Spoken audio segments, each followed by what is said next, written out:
റഹീം.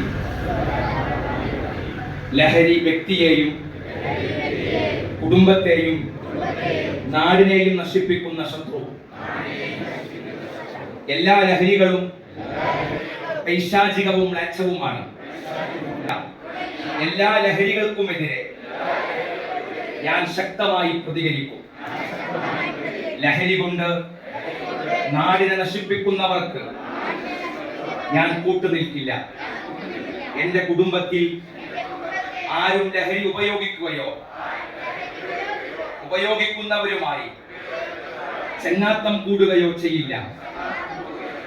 ലഹരിയിൽ നിന്നും യുവതലമുറയെയും നാടിനെയും രക്ഷിക്കാൻ എന്നെ കൊണ്ട് കഴിയുന്നതെല്ലാം ഞാൻ ചെയ്യുമെന്ന് പ്രതിജ്ഞ ചെയ്യുന്നു. ഇൻഷാ അല്ലാഹ്.